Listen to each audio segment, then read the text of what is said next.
qual a mensagem que o Paulo, o César e toda a equipe quer passar para quem vem assistir o espetáculo? De esperança, de renovação, de renascimento. E é isso que tem acontecido com a plateia que nos vê. A gente era uma incógnita, né? Não é necessariamente uma comédia, mas também a gente não queria fazer um drama, uma desesperança. Queria humanizar esses personagens o mais possível, né? Com dúvidas, com anseios, com questões, torná-los humanos mesmo, tirar o caráter do sagrado no sentido do intocável. Para a gente começar, como surgiu o convite para o Paulo Gorgulho entrar em Francisco? Foi através do diretor, Fernando Filbert, e do próprio Gabriel Chalita. O Guilherme Logulo, que é o nosso produtor, depois encampou o convite. Eles queriam uma figura que estava na cabeça deles para fazer o Papa Francisco, porque a gente faz um personagem vivo. É sempre um pouco delicado, né? Porque ele, como está vivo, ele se manifesta, toma decisões, age de determinadas maneiras e tal. E daí eles me convidaram, eu aceitei, eu li o texto, achei que tinha potencial, depois a gente sugeriu coisas para o Gabriel, que ele alterou e tudo, mas foi assim, através deles mesmo, eles pensaram em mim assim, para fazer. E quando o Paulo recebe esse contato, ele diz, não, você tem que ser o nosso Papa. O que o Paulo pensa? Eu acho muito interessante pelo seguinte, esse Papa é uma figura que ele tem algumas características que são de aprovação unânime, mundialmente. Ele realmente se coloca a serviço dos pobres.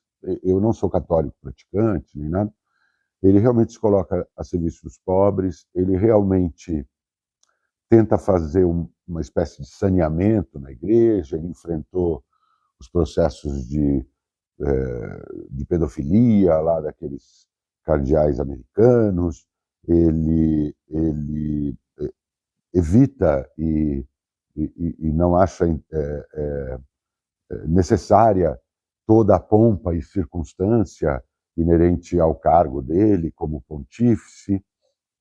A gente não pode esquecer que ele é líder, dizem, de 2 bilhões de pessoas. Isso é bastante. Então, tudo que ele faz repercute muito. E ele toma atitudes bastante corajosas em termos de saneamento da igreja voltar à sua origem, ao seu significado inicial, trabalhar em favor dos pobres, ser esteio e ser apoio para aqueles que mais necessitam, para os desamparados. Então, se torna uma figura interessante. É legal fazer ele hoje. E também porque a concepção, tanto do Fernando Filbert quanto do Gabriel Chalita, é de que não seria um texto religioso. A abordagem seria filosófica. Então, a gente não precisaria se preocupar com a fidedignidade física. Eu sou 24 anos mais novo que ele, né? Não era uma construção de uma coisa física, era fazer o que ele representa, retratar a representatividade desse Papa nos dias de hoje. Aí ficou bem interessante, eu topei. E aí, eu fico pensando assim, um cara do currículo do Paulo É. recebe um personagem desse que a gente pode classificar como diferente, e aí você falou assim, eu li o texto e vi potencial nele. Por que um cara como o Paulo mexe no texto, por exemplo? Eu sou um ator muito disciplinado. Eu não mexo individualmente em nada que eu faço. Nem teatro, nem cinema, nem televisão. É sempre em parceria com o diretor e, quando é possível, quando o autor é vivo, com o autor. Eu dou sugestões, sugiro caminhos, mas eu acho que se você confia, obviamente eu já tive, como todos, experiências em que não se confiava no diretor, mas no Fernando eu confio plenamente, mesmo que não seja aquilo que eu tenha pensado, vale a pena acreditar que o caminho que ele está pensando, porque ele tem o todo do espetáculo na cabeça dele, vale a pena acreditar que é o caminho mais correto. porque quando a gente está no palco, a gente pensa no da gente, no máximo no do outro colega seu que está em cena, né? Então eu participo das discussões, de sugestões. O Fernando Filbert, ele entrou no Instagram do Vaticano e começou a pegar declarações do Papa e reuniões internas que ele tinha lá com os cardeais e a sugerir textos. Olha isso que interessante que ele falou, olha isso, essa questão mais polêmica atual, que ele aprova a bênção aos homossexuais, né? Isso não tinha no texto originalmente do Gabriel, mas o Fernando trouxe e falou, olha que isso está uma loucura, está uma polêmica, e ele está defendendo isso com unhas e dentes, está resistindo a todos os ataques. A gente talvez pudesse pegar uma declaração dele e inserir no, no texto. Eu concordei, e aí a gente só lapidou o que seria dito, escolhemos lá uma declaração e lapidamos o que seria dito. Então eu trabalho muito em parceria, e aí é assim que é a minha contribuição para o texto. Sabe trazer um pouco dessa parte? Eu não sei. Você não chegou me elogiando, né? Não me tratou como se eu fosse diferente, não me pediu nada. Está aqui comigo, me ouvindo, e certamente tem coisa mais importante para fazer. Paulo, você tem uma experiência com novelas bíblicas, né? Os Dez Mandamentos, Milagres de Jesus. A gente tem uma listinha aí grande de pelos trabalhos. Esses trabalhos todos te ajudam hoje ou cada um difere do outro, tem suas peculiaridades? Cada um difere do outro e tem as suas peculiaridades. Eu estava sob contrato da Record, ela fazia só novela de ficção, quando eles vieram e falaram, olha, a gente quer testar um texto bíblico, queríamos você para fazer, que é a história de Esther. É uma história que tem na Bíblia, que foi uma hebreia que virou rainha, e a gente fez o primeiro teste, foi uma série bem curta, eles acharam que funcionava, e aí foram me convidando e tal para fazer. A única novela mesmo que eu fiz bíblica na Record foi Os Dez Mandamentos. As outras foram todas participações, né? Apocalipse, Jesus, eu fiz uma coisa radicalmente contrária à Bíblia, eu fiz o Herodes, né? Um sujeito cruel para burro, que manda matar as criancinhas lá. A única que eu fiz inteira, do começo ao fim, foi Dez Mandamentos. Foi uma experiência ótima, a novela fez muito sucesso, era bem produzida, era bem dirigida, era bem escrita. E a gente, na verdade, se você olha a Bíblia é uma fonte de grandes histórias, né? Se você olhar, observar de fora do cunho religioso, teológico que tem ali, são grandes histórias de traição, de assassinatos, de perdas, de ganhos e de tudo. E não interfere muito, não, porque esse texto, entre Francisco, é muito específico, né? Eu, quando fiz os Dez Mandamentos, eu fiz o pai de Moisés. O que é isso? É 1.300 anos antes de Cristo.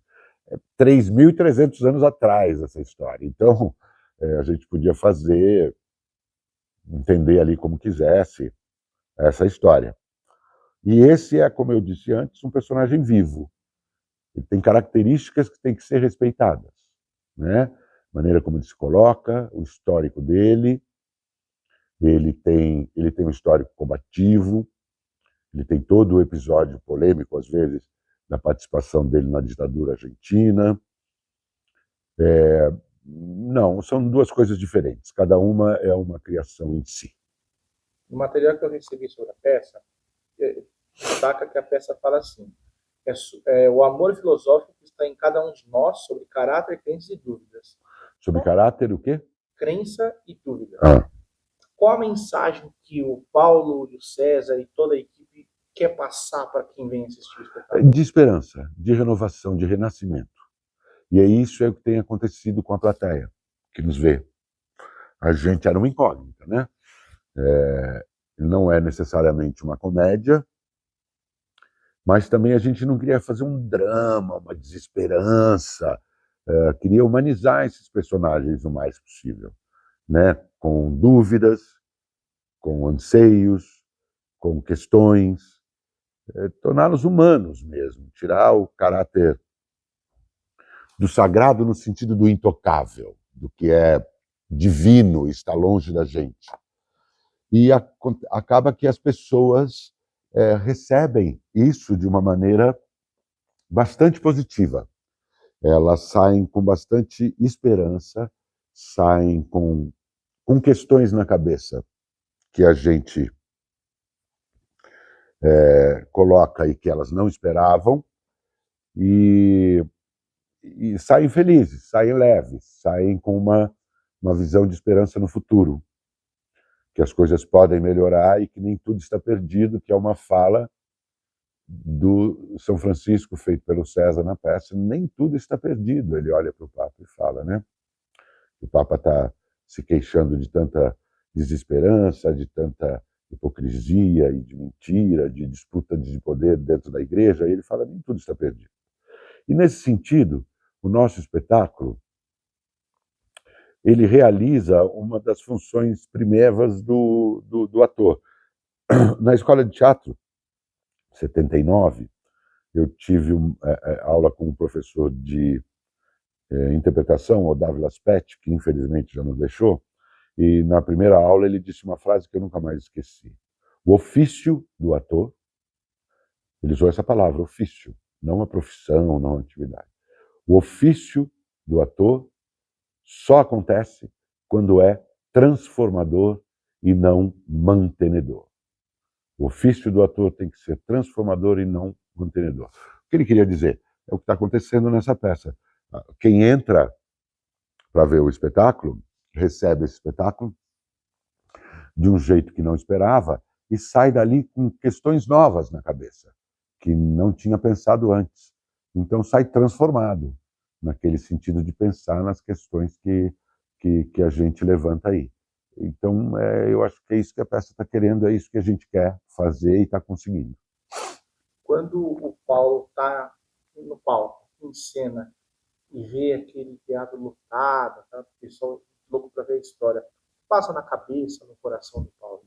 Olha, César e eu não nos conhecíamos, mas nos demos bem desde o começo. Foi uma simbiose muito grande em termos de entendimento do que é o ofício do ator, em termos de dinâmica interna, de entrega, de como se entregar ao ofício e de como a gente estava entendendo a questão, né? Todas as coisas que a gente discutiu sobre um Papa vivo e que é muito mais velho do que eu, ou sobre um São Francisco. São Francisco é italiano, é histórico esse personagem. Ele certamente teria uma pele clara, talvez um olho azul, mas ser o São Francisco na pele negra, a gente se deu muito bem. Então, na verdade, durante o espetáculo, a gente só pensa no espetáculo.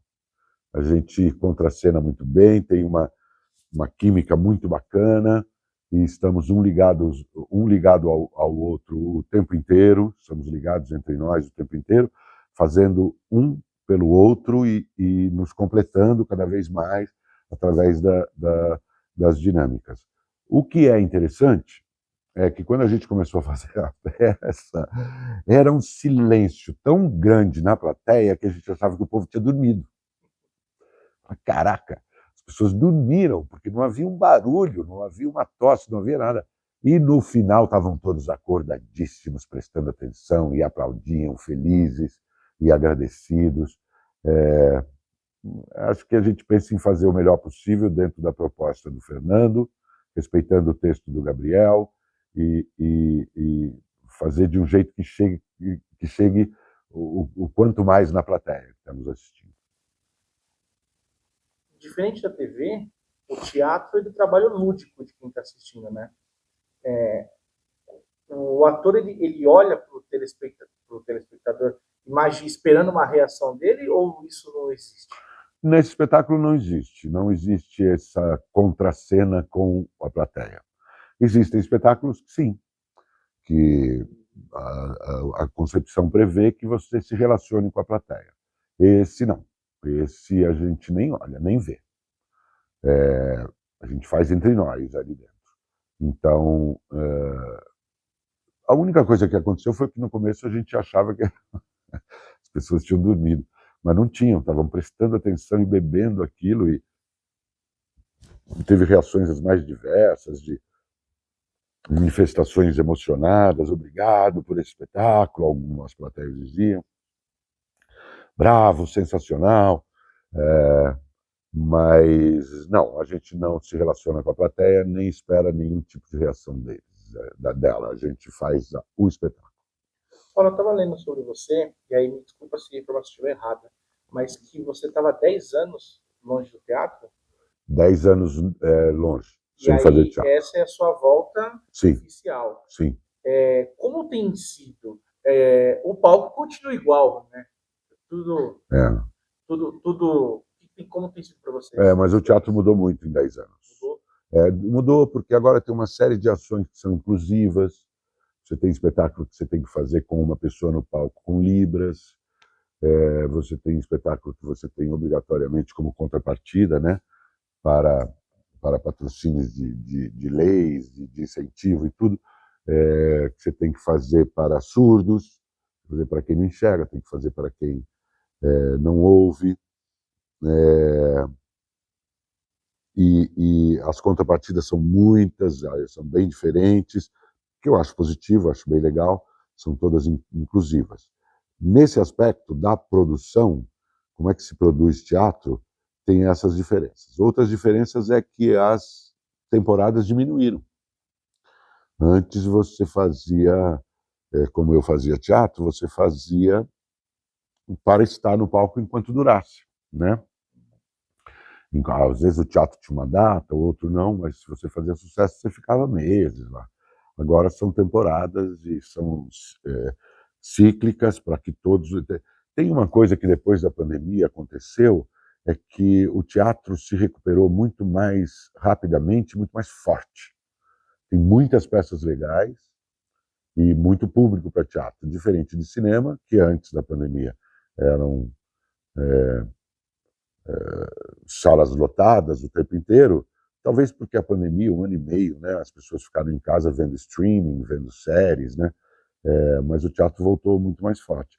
Então tem muitas coisas legais para fazer, você tem que ir rodiziando, porque todo mundo merece um lugar ao sol, né? Essas são as diferenças, eu acho. Essa volta, ela mexe com o lado emocional do Paulo, ou por tantos anos de experiência, é mais um trabalho? Não, mexe muito. O personagem mexe comigo, porque o personagem aborda coisas que me são caras e me são sensíveis também como ser humano, né? O nosso comprometimento com tanto desamor que tem por aí, uma onda de ódio, né? Tanta miséria, tanta gente desamparada. A pandemia que eu achei quando começou traria, falei, nossa, é uma chance do ser humano perceber o quanto a vida é frágil e perceber que é melhor olhar para o outro, pensar no outro, considerar o outro e ver que tudo pode acabar de uma hora para outra. E não, ao contrário, né? A pandemia recrudesceu o individualismo, o egoísmo, o eu e não o outro, né? Então mexe comigo sim, porque é um Papa vivo, falar de novo, porque os temas que ele aborda são todos aí, estão no dia a dia da nossa vida, basta sair na rua, qualquer coisa que se vê, qualquer coisa que se experimenta, experiências que você passa, está ali naquele texto. Então isso é bem... a gente se entrega muito e termina bem cansado, assim, emocionalmente, cada espetáculo. As pessoas não têm dimensão de que a atuação de vocês ela é muito mais do que leitura de texto, né? É físico, né? E cada apresentação ela esgota vocês ao limite. Você já está falando que vocês vão até o máximo e aí precisa de um respiro, porque senão... É porque, na verdade, existem espetáculos, textos que não exigem isso de você, né? Um vaudeville, um quiprocó, uma comédia rasgada, você se diverte fazendo. Mas esse é um espetáculo que a gente chama de ator, porque é um texto onde o ator dá vida e verdade àquele texto. Então, não tem pirotecnia, não tem efeitos especiais, não tem um puta do cenário, não tem uma luz, não tem uma coisa. É o ator. É contar aquela história de uma maneira que seja compreensível para quem está assistindo e que chegue nessas pessoas. Então, se você não se doar, isso não acontece. É um espetáculo de texto e de ator, então. E aqui em São Paulo estreia dia 10 agora. Como foi no Rio de Janeiro o espetáculo? Muito bem, muito legal.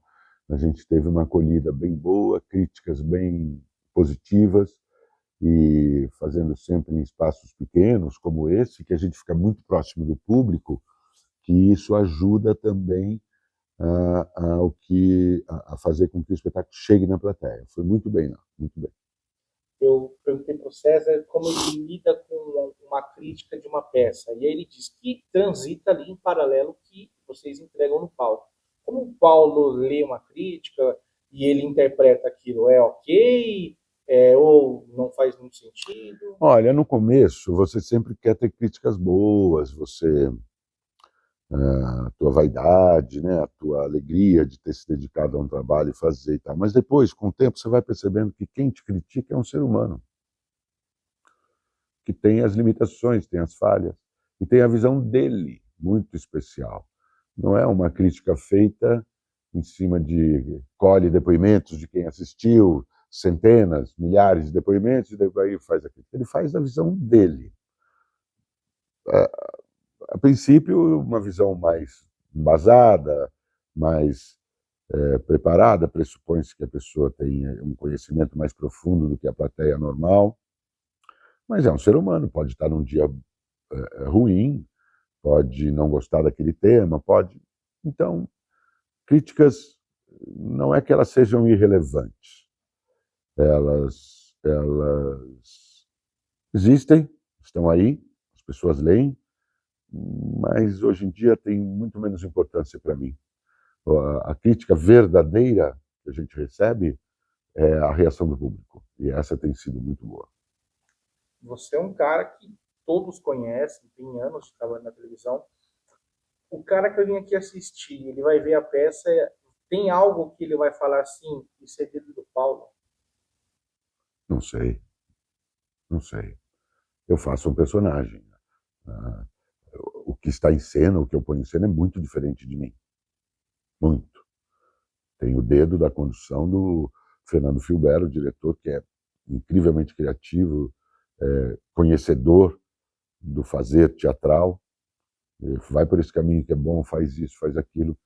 Não sei se vai reconhecer alguma coisa. Eu faço um personagem que é muito diferente de mim. Óbvio que a gente tem uma coisa que se aprende desde o início, a gente tem dentro da gente todos os seres, né? Então talvez eu acesse dentro de mim alguma coisa que tenha a ver com esse Papa, né? Esse Papa que eu faço aí, que não é necessariamente igual ao Papa verdadeiro. É possível que tenha, mas não sei, eu acho bem diferente de mim. Tem algum detalhe do personagem, algum trecho, texto que marcou o Paulo como pessoa? Todos eles. O texto é bom. É o que eu disse agora há pouco. Tudo que você for pensar na vida atual, contemporânea, cotidiana, está ali. A gente já conversou muito isso entre nós, entre o diretor, o Gabriel, a gente. Se pensa numa questão, ela está ali no texto. Ela é abordada. Então, na verdade, é um texto marcante, como um todo, e por isso tão desgastante, por isso tão trabalhoso, oneroso, emocional e intelectualmente. Você tem que se entregar aquilo e fala dos dias de hoje. É um privilégio, é um texto bem raro de se ter, com uma parceria com o César também bem rara de acontecer. Eu queria perguntar assim, como foi a parceria com o César? Porque eu vi uma crítica que usa a palavra encontro de almas. E foi desde o começo. A gente começou os ensaios aqui em São Paulo, trabalho de mesa, leitura, e rapidinho a gente saiu da mesa. Normalmente leva-se mais tempo.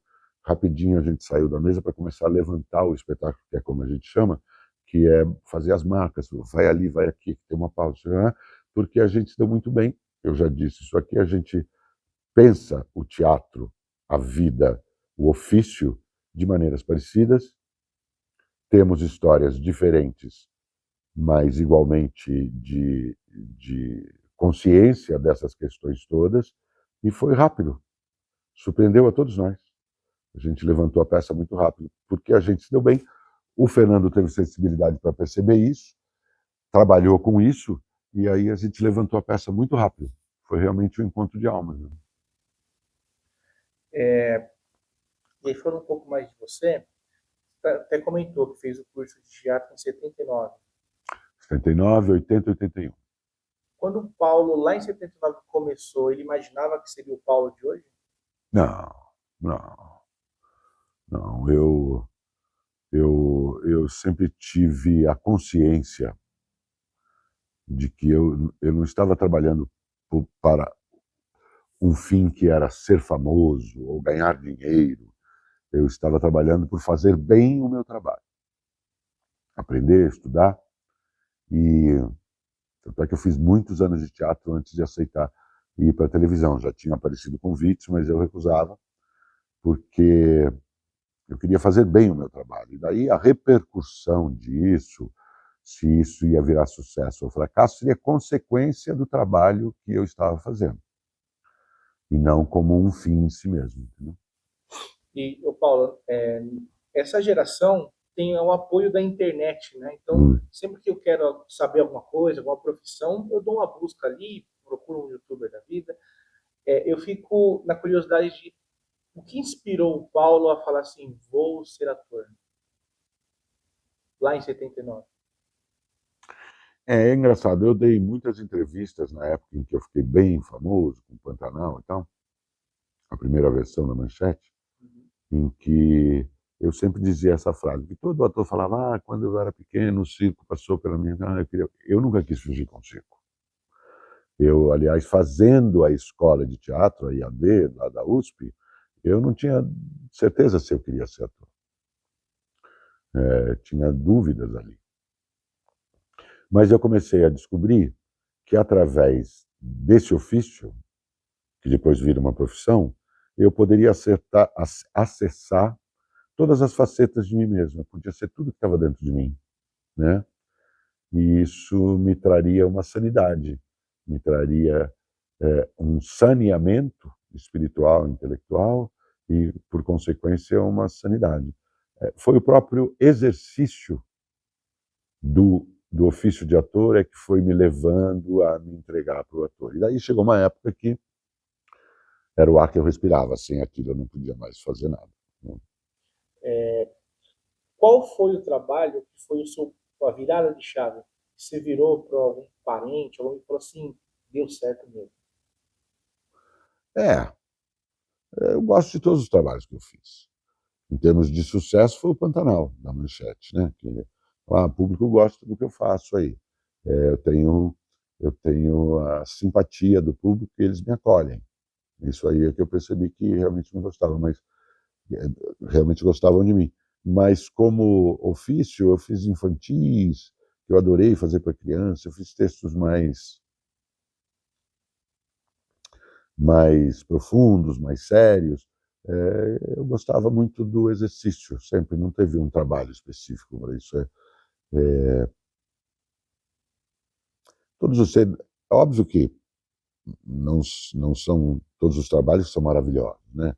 Tem trabalhos que têm dificuldades, têm entraves e tal, mas eu dei sorte porque a maioria, devo ter escolhido bem ou me convidaram para coisas boas, a maioria sempre foi acrescentadora para mim, nunca foi decepcionante nem nada como ofício. Não. Não saberia te dizer qual foi um que virou chave para mim. A chave foi virando no exercício de cada trabalho que eu ia fazendo. Entendeu? Dentre todos, tem algum que tirou o Paulo da zona de conforto? Todos eles. Todos eles. Uma vez, logo que eu fiz Pantanal, e aí eu fui para Globo fazer uma novela, e eu estava no camarim com a Fernanda Montenegro. A gente fazia a novela, e eu perguntei isso para ela. Falei, você ainda fica nervosa quando você entra em cena? Ela falou, todos os dias, meu filho. todos os dias.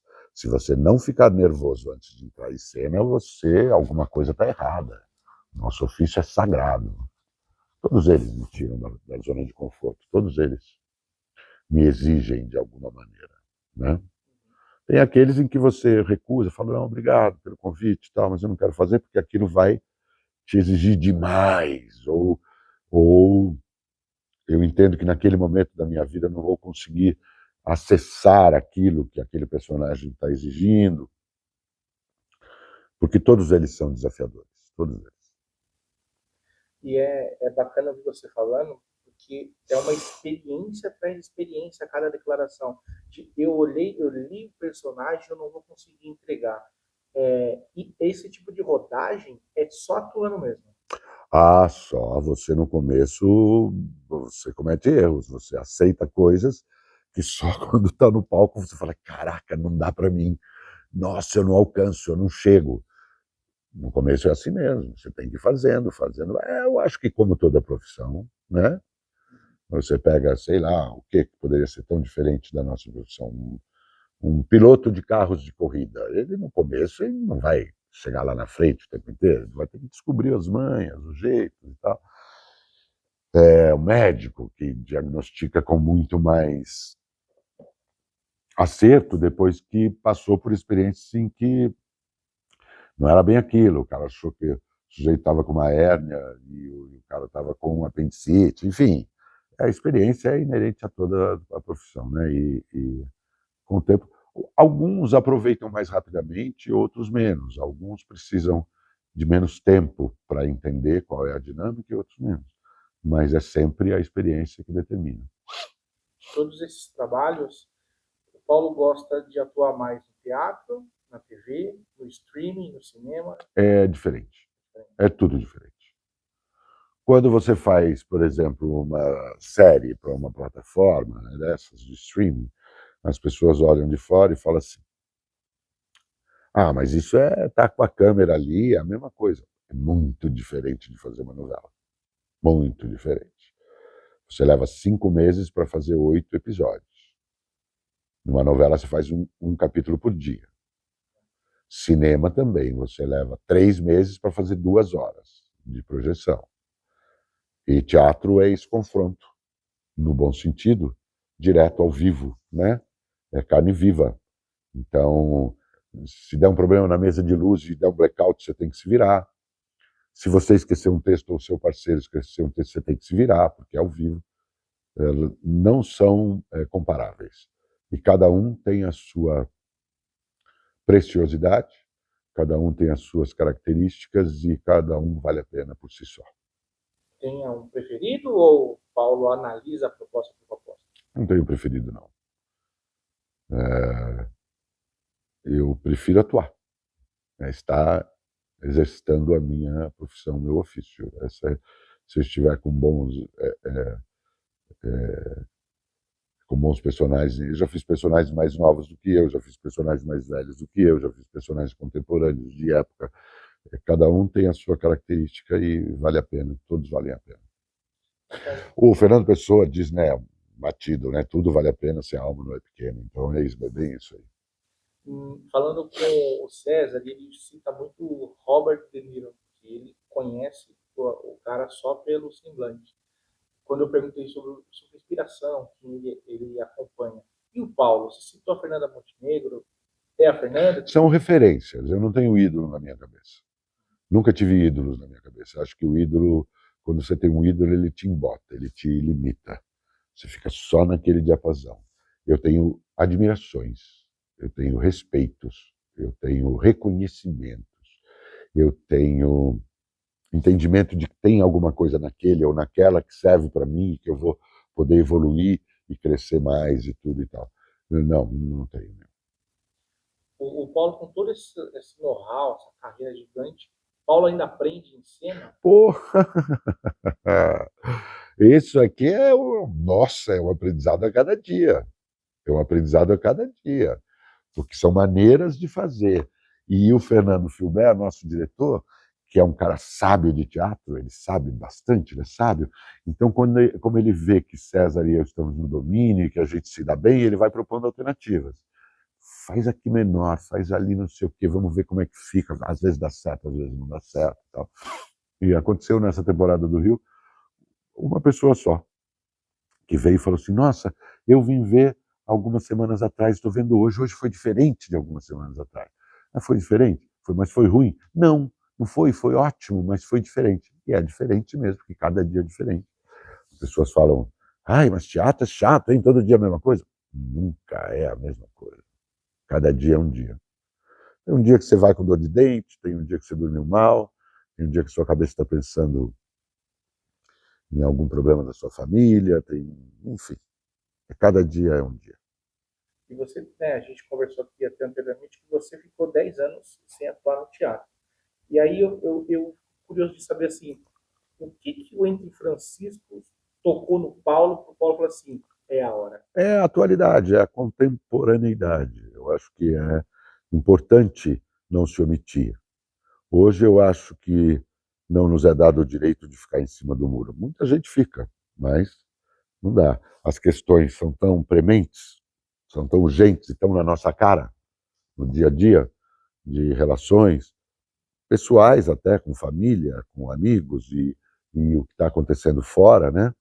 De tantas coisas que a gente já falou aqui, tantos egoísmos, tantos individualismos, que é legal poder falar sobre essas coisas e através da voz ficcional, obviamente, de uma pessoa que é uma figura pública que é um ícone hoje e que toca em assuntos muito delicados e que não se omite e que enfrenta. Isso é que me chamou a atenção para fazer. E eu estava conversando com a Cris e ela falou assim, não, porque o Paulo também tem o trabalho recente do Coronel Haroldo. Me conta como foi um pouco dessa experiência.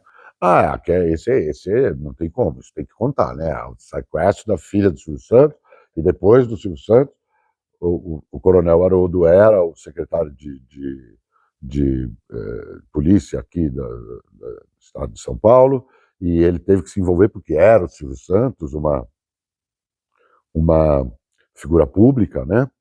Que estava sob risco. Então é biográfico, aí você tem que fazer mesmo assim. Eu não sou o Coronel Haroldo, mas o Coronel Haroldo era este tipo de pessoa que, neste caso específico, agiu desta maneira. Aí você conta essa história. Não tem muita saída. Que é o Marcelo Antunes que dirigiu e foi muito sábio na direção dele. Na construção desse personagem, foi difícil? Ou porque como é biográfico, a gente só tem a história, né? A pessoa em si, ou você conseguiu ter contato com o cara? Não. Nem esse, nem quando eu fiz Todo Dia a Mesma Noite, que é a história do incêndio da Boate Kiss. A gente não falou com os pais, com os sobreviventes, contar a nossa história, porque assim, o cara era assim, um secretário de segurança, o comandante da Polícia Militar de São Paulo, Durão, não Durão, e ele agiu assim. Aí você vai e faz o seu, é ficção.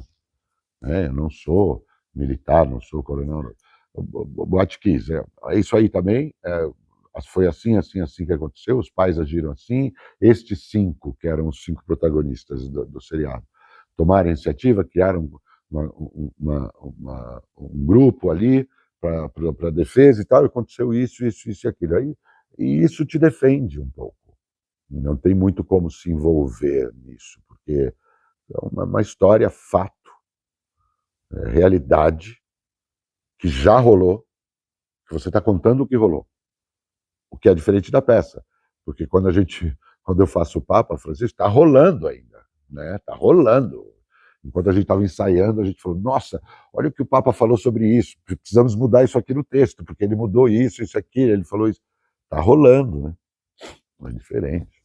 E como é que vira a chave na cabeça do Paulo de ele fez um coronel e agora ele é um papa? O coronel não se mistura com o papa? Não, mas é que depois do coronel, eu já fiz o pai, um dos pais sobreviventes da Boate Kiss, eu fiz a novela Amor Perfeito, eu fiz já outras coisas. São trabalhos diferentes. São trabalhos diferentes. Alguns mexem mais, outros mexem menos com você, mas são coisas diferentes. Por exemplo, no Todo Dia a Mesma Noite da Boate Kiss, eu fiz um personagem mais novo do que eu. E funcionou, deu tudo certo. Aqui eu estou fazendo um mais velho. A novela do Amor Perfeito eu fiz um da minha idade, né? Não, são coisas diferentes. Não tem muita, não interferem muito. Não levo o personagem para casa, não. Não levo, não. Atuou, Fica ali. finalizou, vai embora. Fica ali porque acaba, você toma um banho, sai, vai comer alguma coisa, conversa com as suas pessoas. Você viu hoje o Papa? Já é a terceira pessoa, não sou eu. Você viu hoje quando o Papa falou não sei o quê, teve aquela reação. Já não sou eu mais, é o Papa, é o que rolou ali, entendeu? Não, senão não dá. Aqui, esse teatro tem o nome de um ator que tinha um mito de que levava a personagem para casa, que ele era tomado pelos personagens. Então, inclusive, tem o folclore dizendo que à noite, aqui de madrugada, ele anda por aí arrastando correntes, o Sérgio Cardoso. E era um personagem, era um ator considerado ótimo, então não é da minha época. Não levo, não. Eu vi uma entrevista sua com o Marcos Montenegro, e aí você comenta de que essa nova safra de atores, elas são diferentes de quando você começou, que você sabia interpretar um texto, um ponto final, uma exclamação, e aí você tá com o César que a primeira novela dele é 2009, assim, 2009 o Paulo já era gigantesco. Tem muita diferença essa nova safra? Não, mas o César é outra coisa. Ele é um cara culto, um cara inteligente, professor, né? Dá aula e já fez grandes trabalhos e tudo. É que, assim, no começo isso me chocava um pouco. Eu fiz uma novela que a atriz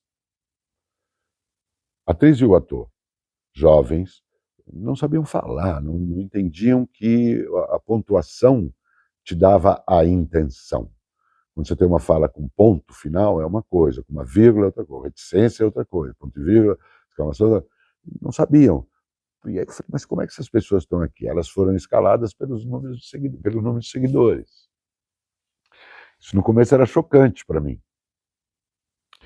Mas é a época que eu vivo. Se transformou nisso. Então, a minha geração, a minha época, se você não lesse, se você não tivesse o mínimo de cultura, você não teria um lugar ao sol. Hoje não é mais necessário.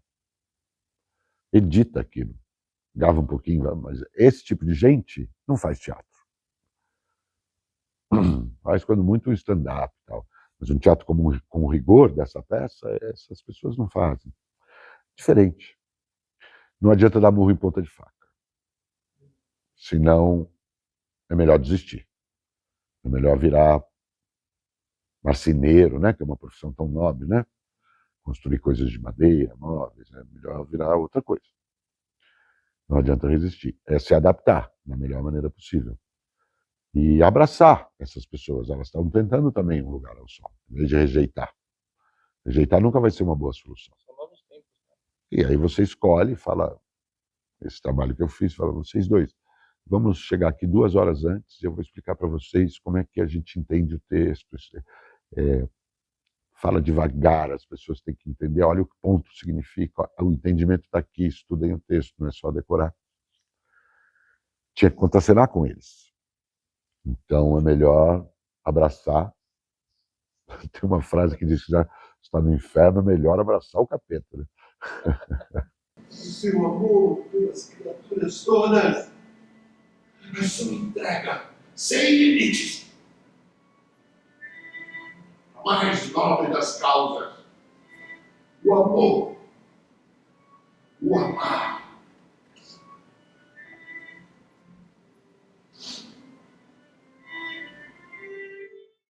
E te olhando aqui, né, Paulo, você é um cara sério, um cara contido. Como foi o processo de o Paulo virou famoso? O Paulo é reconhecido na sua. Assustador. Minha mãe já tinha morrido, eu perdi minha mãe muito cedo. Quando estreou Pantanal, que foi a grande virada, Pantanal estreou numa terça-feira. Na sexta-feira eu não podia mais andar na rua. E eu falei, porra, não podia mais andar na rua mesmo. A minha esposa, até hoje, Vânia, estava grávida da nossa primeira filha, Catarina. E eu, porra, Falei, cara, eu não vou aguentar isso, nunca mais eu vou ser uma pessoa comum, né? Nunca mais eu vou ser desconhecido, né? E eu fui para casa da minha irmã, mais velha, que meio que assumiu o lugar da minha mãe, e fiquei ali uns dias com ela para tentar digerir isso, entender, né? É assustador, não podia mais, tinha que sair escoltado dos lugares, tinha que a minha mulher grávida tinha que proteger ela, porque as pessoas avançam mesmo, né? E ali foi que eu entendi que era melhor que esta condição de pessoa pública e de gente famosa estivesse a meu serviço do que eu estar a serviço dessa condição, né? O que poderia essa história me trazer de coisas boas, ao invés de ficar investindo sempre para estar nesta condição, né? Então, tomei algumas atitudes, por exemplo, eu nunca fiz publicidade na minha vida. Na minha época, hoje em dia não, as coisas se igualaram, mas na minha época, tudo que se anunciava, 80% da população não tinha condição de adquirir. Eu achava então uma sacanagem, porque eu já tinha emprego, estava ganhando um bom salário, não precisava daquilo, né? Por exemplo, essa atitude, né? E preservar a minha vida íntima, pessoal. Tanto é que eu estou há 38 anos casado com a Vânia, e a Vânia não é atriz, e temos 3 filhos e neto, e, enfim, e a vida é boa, está aí com a gente, está tudo bem. Quando o Paulo está em casa, aí ele pega o controle, liga a TV e vê o Paulo na TV, mas como Coronel Haroldo, como o Paulo se sente? Eu sou um tremendo espectador, mesmo dos trabalhos que eu faço. Virou motivo de piada na minha casa, meus filhos olhavam e às vezes tinha uma cena que estava acontecendo lá e eu me emocionava, chorava, aí meu filho falava, mas é você ali, foi você que fez, por que você está chorando? Porque a história é bonita, pô. Eu viro espectador. Tem trabalhos que são tão pesados que eu não consigo ver. Eu faço, mas não vejo. Eu faço um Boate Kiss, eu faço um trabalho super pesado, mas eu não consigo ver. E muita gente não viu esse tipo de trabalho, muita gente não aguenta. Eu viro espectador mesmo. E também não gosto muito de me ver, não, porque é uma armadilha. O ator é o seu pior crítico, a atriz. O jeito que você me vê não é o jeito que eu te vejo, não é o jeito que eu me vejo. Eu tenho sobre mim uma opinião, um entendimento que não é como o outro me vê. Mesma coisa é, como eu te vejo, não é como você se vê. Então, muitas vezes eu achava que eu tinha feito um trabalho horrível, difícil, e as pessoas falavam, que grande trabalho, tá maravilhoso, isso aí. Eu achava que eu tinha feito uma coisa horrível. Então eu me defendo um pouco, eu viro espectador de tudo. A gente pode falar que a Vânia foi o seu grande ponto de apoio ali quando todo mundo corria atrás do Paulo por aí. Eu sempre tive essa coisa a meu favor, que é uma consciência. Quando eu fiquei muito famoso, a ponto de não poder andar na rua mesmo, e era reconhecido inclusive fora do país, eu falei, o que vai ser de mim quando eu tiver 60 anos? O que vai acontecer comigo? Isso aqui é passageiro, isso aqui, o que vai acontecer?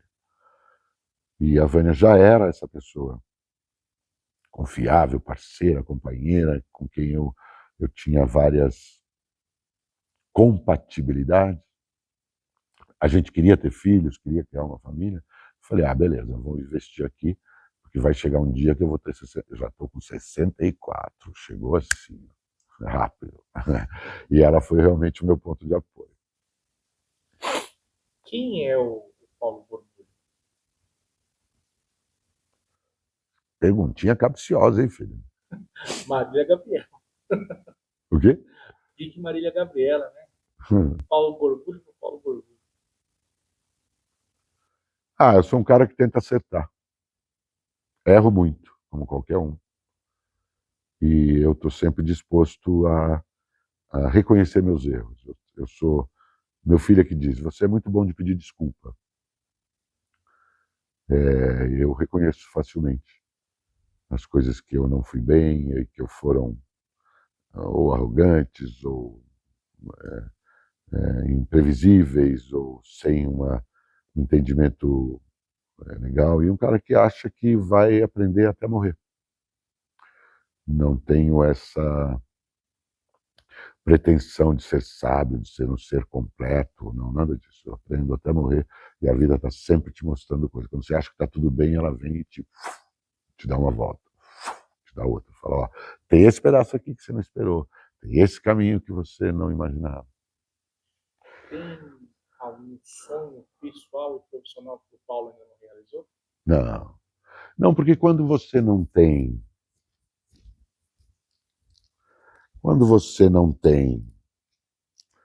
objetivos inatingíveis ou muito difíceis, aí você começa a ficar com coisas que você... Colocar melhor, quando você tem objetivos inatingíveis, muito difíceis, aí você começa a ter coisas durante a vida que você não atingiu, né? Eu nunca alimentei a ilusão de que um dia eu ia ser indicado para o Oscar, por exemplo. Não, não é isso, é o meu trabalho. Tenho muita noção da realidade. Eu aceito com muito bom grado e agradeço tudo o que eu recebi, e não foi pouco. Acho que a minha posição é privilegiada diante do cenário nacional da maioria das pessoas aí. Oi, gente, tudo bom? Eu sou o Paulo Gorgulho, estou fazendo junto com o César Mello um espetáculo que chama Entre Franciscos, o Santo e o Papa. Vai estrear no dia 10 de maio, no Teatro Sérgio Cardoso, na Sala Pascoal Carlos Magno. Vale a pena, é um espetáculo muito diferente, muito sensível, que toca e aborda temas muito atuais, de uma maneira bem inesperada. Tenho certeza que vocês vão gostar. Se deem o direito de viver essa experiência, porque vai valer a pena. Espero vocês. Beijo. Qual?